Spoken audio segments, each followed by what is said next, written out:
우리 옆에 있는 분들께 한 번 더 인사하겠습니다. 주님의 이름으로 사랑합니다. 새해 복 많이 받으세요. 축복합니다. 모든 기도 제목 다 이루시기를 바랍니다. 아멘.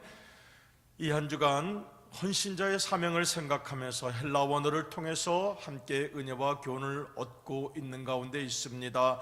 때로는 한 문장이 내 가슴에 새겨집니다. 때로는 한 단어가 내 가슴에 새겨집니다. 그래서 내 영혼에 새겨진 그 단어를 붙잡고 나도 이런 믿음으로 살아가야지, 나도 이런 각오로 살아가야지 생각을 해보게 되기 때문에 소중한 의미가 있다고 하겠습니다. 첫날 우리는 화요일 새벽에 마르투스를 생각했습니다. 증인의 사명을 생각했습니다. 예수 믿는 것 숨기지 아니하고 예수 믿는 것 드러내고 가르치고 증언하고 순교의 각오로 그렇게 주 예수 그리스도의 이름을 증거할 것을 우리가 같이 한번 묵상했습니다. 기독교인들은 증인입니다. 간증해야 하는 사람입니다. 평생 이야기해야 하는 사람입니다. 그리고 그 각오는 순교자의 각오라고 말씀을 드렸습니다.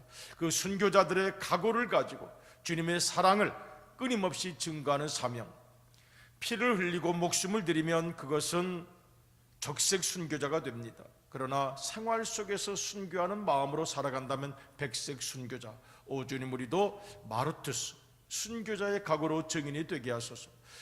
두 번째 날에는 휘페레테스를 생각을 했습니다. 휘페레테스는 배 밑 깊은 곳에서 노를 젓는 노예를 말합니다. 우리도 그전까지는 세상 욕심과 명예와 재물의 노예였으나 이제는 주님 사랑의 노예가 되어서 혼자서 저을 수 없으니 함께 배 밑 깊은 곳에서 나를 드러내지 아니하고 주님이 원하시는 방향대로 함께 소리 없이, 그러나 주님이 원하시는 방향대로 노를 져야 할 휘페레테스의 사명을 생각을 했습니다.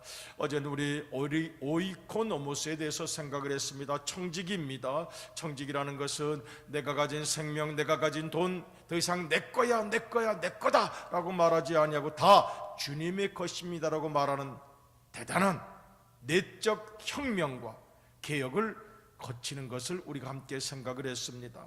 평생 내 거를 축적하기 위해서, 내 것을 소유하기 위하여 살아왔습니다. 청지기는 이제는 내 것이 아닙니다. 나의 가진 모든 달란트, 내가 가진 나만의 독특한 매력, 장점, 소유 다 주님의 것입니다. 주님을 위하여 사용하겠습니다. 그 중에서 하나님의 오이코노모스, 하나님의 경륜은 영혼을 구원하는 것이었습니다. 그렇다면 저도 영혼을 사랑하는 마음을 자꾸 개발해서 사람을 사랑할 줄 알고 하나님의 일을 감당하는 청지기가 되겠습니다. 오늘 우리에게 맡겨주신 세월도 째깍째깍 시계 속에서 빨리빨리 흘러갑니다. 주님, 아직 우리가 건강한 날 청지기의 사명을 잘 감당하게 하소서. 오이코노모스를 생각을 했습니다. 오늘 이 아침 우리가 같이 한번 생각하고자 하는 것은 어떤 의미에서는 성경에서 가장 많이 나타난 단어 중에 하나입니다. 디아코노스, 집사로 번역이 되어 있기 때문입니다. 집사라는 이름에는 모두가 다 디아코노스라는 단어가 사용되기 때문에 성경에서 가장 많이 쓰여진 단어이기도 합니다. 오늘 우리가 봉독한 요로마서 16장 여일꾼, 여자 일꾼, 여자 집사, 베베라는 이름은 아름다운 여인의 이름입니다. 맑다는 의미가 있습니다. 깨끗하다는 의미가 있습니다. 갱그리아 교회 일꾼으로라고 되어 있는 저 일꾼이 지금 우리가 지금 함께 생각하고자 하는 디아코노스라는 단어입니다. 여자 집사라는 뜻입니다. 남자 집사만 있었던 것이 아닙니다. 여자 집사도 있었습니다. 그리고 사도 바울이 굉장히 추천할 만한 사람이었습니다. 그는 여자 집사이지만, 여자 재직이지만 대단히 칭찬할 만한 사람입니다. 이름도 예쁩니다. 베베, 맑고 아름답고 깨끗하다는 뜻이 있습니다. 너무나도 열심히 교회 일을 했기 때문에 사도 바울이 추천할 만한 사람이 되었습니다. 여자 집사가 되었습니다. 초대교회의 당당한 여자 리더가 되었습니다. 바로 이 디아코노스의 사명을 잘 감당했기 때문입니다. 그런데 사실 이 디아코노스는 결코 쉽지가 않은 내적인 혁명과 내적인 결단을 필요로 하는 그런 단어이기도 했습니다. 원래 디아코노스라는 단어는 섬김이라는 단어입니다. 낮아져서 남을 섬긴다는 단어입니다. 그런데 섬기려면 내 자존심을 꺾어야 합니다. 욱하는 마음을 꺾어야 합니다. 나를 뭘로 보고 하는 마음 다 모아서 쓰레기통에 버려야 합니다. 내가 이래봬도 다 버려야 합니다. 먼저 인사받고 싶은 마음도 버려야 합니다. 내가 누군데 하는 것 아무 쓸모없는 일입니다. 바로 이것을 예수님께서 3년 동안의 제자학교에서 누누이 가르치셨습니다. 내가 누군데 하는 불끈하는 마음이 있으면 디아코노스가 되지 못한다. 그건 세상 사람들이 하는 짓거리다. 자리 다툼, 권위 다툼, 세력 다툼, 내가 누군데, 이런 걸 과시하는 건 세상 사람들이 하는 일이라고 예수님께서 누누이 강조하셨습니다. 예수님께서 가장 실망하신 것도 이 제자들이 예수님의 가르침을 귀 담아 듣질 않습니다. 섬기라 그러면 예, 그리고 그 다음에 뒤돌아서 내가 높은데, 내가 고참인데 네가 한 게 뭐 있으며 내가 더 높은 자리에 있고, 예수님께서 섬기라, 낮아져라, 겸손해라 그럼 네, 그리고 나서 돌아서면 다시 그야말로 싸웠습니다. 노중에서 싸우고 예수님 들리게 싸우고 큰소리치며 싸웠습니다. 내가 높다고, 내가 너보다 높다고, 내가 너보다 세다고. 그러니 예수님께서 3년 동안 내내 이 제자학교에서 강조하신 단어 하나가 있다면 디아코노스였습니다. 마태복음 20장 25절을 한번 읽어보겠습니다. 마태복음 20장 25절입니다. 시작. 예수께서 제자들을 불러다가 이르시되 이방인의 집권자들이 그들을 임으로 주관하고 그 고관들이 그들에게 권세를 부리는 줄을 너희가 알거니와. 25절을 보면은 이방인의 집권자들과 고관들이 나타납니다. 25절 말씀에 나타나는 이방인의 집권자들과 고관들은 어떤 사람들입니까? 자기를 과시하기 좋아하는 사람입니다. 내가 고관이다, 내가 높은 사람이다, 내 말을 들어야 한다, 내 명령을 따라야 한다, 너는 나한테 꾸벅 엎드려야 한다, 이런 걸 즐기는 사람들, 그렇게 인생을 배워온 사람들, 그렇게 자기도 길들여진 사람들, 누구한테 명령하는 것을 즐겨하고 내 주장대로 이끌어가는 것을 즐겨하고, 너 이 세상을 살아가면서 이런 사람들에게 질리지도 않았느냐? 이런 사람들에게 지치지도 않았느냐? 그런데 너희도 미워하면서 똑같아지는구나. 자리 강조하고, 내가 누군데라고 강조하고, 나 드러내기 좋아하고, 무슨 장기름 붙이는 거 좋아하고, 그거 세상 사람들이 하는 짓들, 제자된 너희가. 그래서 26절 말씀하십니다. 26절로 이어서 읽어보겠습니다. 시작. 너희 중에는 그렇지 아니하니 너희 중에 누구든지 크고자 하는 자는 너희를 섬기는 자 디아코노스가 되고, 27절입니다. 너희 중에 누구든지 으뜸이 되고자 하는 너희 종 둘로스가 되어야 하리라. 둘로스는 내일 아침 묵상한 말씀입니다. 너희 중에는 그렇지 아니하니, 뭘 그렇지 아니해요? 그러나 예수님께서는 그렇게 인정해 주셨습니다. 자, 봐라, 세상을 봐라.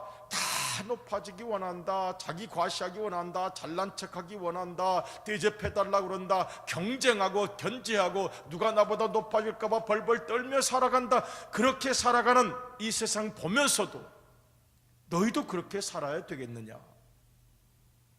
진정 제자라는 것은 무엇이냐?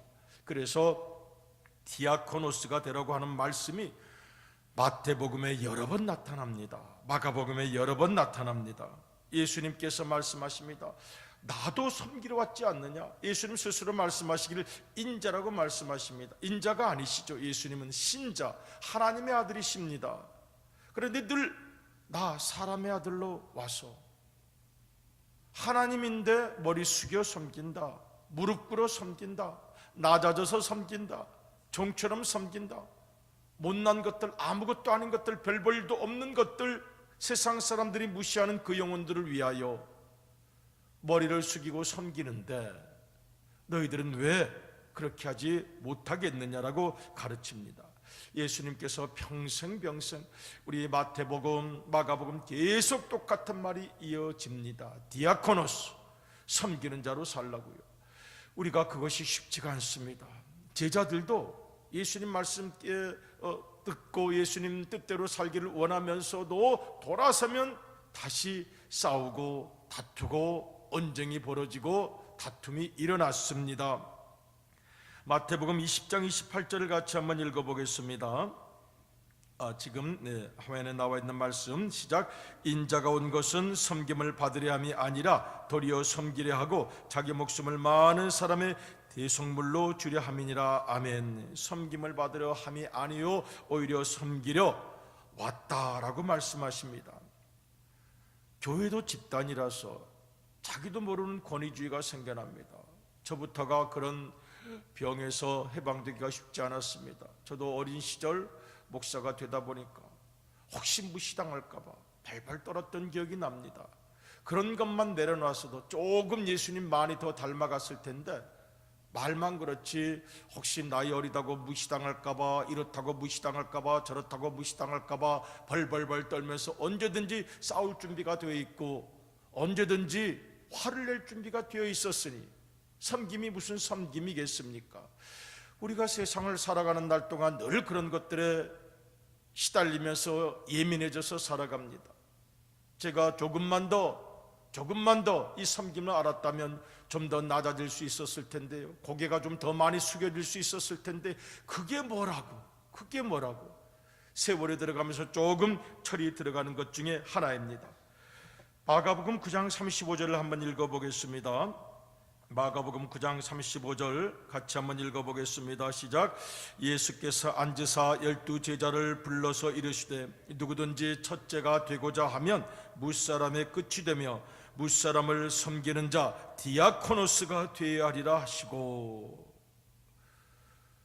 오늘 우리에게 주시는 도전이 많습니다. 저는 어렸을 때 철이 없어서 목사가 그런가 하는 거 아니라고, 나이 어린 목사라고 무시하는 거냐고, 그런 거 하는 거 아니라뇨. 그런 거 하는 게 아닌 게 어디 있어요. 청소하면 청소하는 거지. 뭘 그걸 대단한 거라고, 뭘 별거라고. 사람들의 종이라고 이야기하면 종으로 살면 되는 거죠. 그런데 그때는 그냥 집단 단체에 무슨 이런 분 저런 분 있으니까 혹시 목사를 무시할까 그래서 벌벌벌 떨고 못나게 참 살았습니다. 뭐 이런 거 하는 거 아니고 저런 거 하는 거 아니고 그거 아무짝에 쓸모없는 건데 그걸 누가 알아주는 거겠습니까? 세상에서 누가 알아주겠습니까? 그런데 그것도 생각해보면 열등감이었고 불안한 마음이었습니다. 내가 혹시 나이가 어리다고 그러지 않을까, 내가 계급이 낮다고 그러지 않을까. 그러다 보니 섬길 줄을 몰랐습니다. 고개 숙일 줄을 모르고 허리 숙일 줄을 모르고. 그래서 우리 주님께서 요한복음 12장 26절에서 나를 정말 따르는 사람은 나와 똑같이 섬겨야 할 것이 아니겠는가라고 가르칩니다. 같이 봉독하겠습니다. 시작. 사람이 나를 섬기려면 나를 따르라. 나 있는 곳에 나를 섬기는 자도 거기 있으리니. 그 다음 절이요. 사람이 나를 섬기면 내 아버지께서 그를 귀히 여기시리라. 아멘. 가르치고 또 가르치십니다. 디아코노스가 되어라. 섬기는 자가 되어라. 자존심 내려놓을 줄 알아라. 사람 앞에서 나를 뭘로 보냐니요. 뭘로 보겠어요. 사람 그대로 보죠. 나를 뭘로 보다니요. 죄인으로 보는 거죠. 그런 깨달음을 얻는데 너무 많은 시간이 걸립니다. 울컥하는 마음을 내려놓고 불끈하는 마음을 내려놓고 조용히 섬기는데 너무나도 많은 세월이 지나갑니다. 디아코노스라는 말을 분석해 보면 깊은 깨달음 하나를 얻습니다. 디아, through, 코노스, dust, 먼지, 흙바람, 더러운 것, 티끌을 뚫고 무릅쓰고 가는 겁니다. 먼지를 무릅쓰고 일하고 청소하고 그것을 아름답게 밝히는 사람. 디아코노스는 먼지투성이, 남들이 하기 싫어하는 일, 남들이 더럽다고 하는 일, 남들이 구질구질하다고 하는 일, 남들이 알아주지 않는 일. 우리 교회에서도 그런 사역이 많습니다. 설거지 사역이 그렇습니다. 아침 일찍 와서 차량 안내하는 사역이 그렇습니다. 가장 소중한 일입니다. 이미 어떤 마음의 철학을 가지고 있는 사람입니다. 성자가 되어가는 청소부들입니다. 주님을 닮아가는 것입니다. 남의 눈을 의식하는 것이 아닙니다. 우리나라 초창기 존경을 많이 받았던 분이 계십니다. 손정도 목사님이라는 분이 계시는데, 손정도 목사님은 일제시대에 항일운동도 열심히 하던 분이셨습니다. 그래서 북한의 김일성이 어렸을 때 이 손정도 목사님을 늘 찾아가면서 저 목사님이야말로 진짜 목사님이다, 목사님다운 목사님이다 라고 존경했던 그 목사님이시기도 합니다. 저분의 아들 손원일 제독은 대한민국 해군을 제일 먼저 창설한 분이었고, 또 그 부인 되시는 홍은혜 권사님은 제가 군목으로 처음 들어갔을 때까지도 이름이 대한민국에 널리 알려진 그런 분이었습니다. 그런데 그분이 걸레 정신을 강조했습니다. 나는 남들이 더럽다고 피하는 곳을 찾아가서 묵묵히 그 모든 더러운 것을 닦아내는 걸레 정신으로 민족을 섬기겠다, 그렇게 선언합니다. 그러니 또 자녀들과 옆에 있는 분들이 아니 걸레 그 듣기도 발음도 어감도 안 좋은데 희생정신도 있고 봉사정신도 있고 그런 거 필요 없다, 그런 거 어감도 안 좋다는 것 자체가 희생정신 봉사정신 그럴듯한 그런 거 찾지 않는 그냥 걸레로, 그냥 걸레 정신으로 살자. 주님께서 더 처참하게 십자가에 달려 돌아가셨는데 그렇게 가르쳤습니다.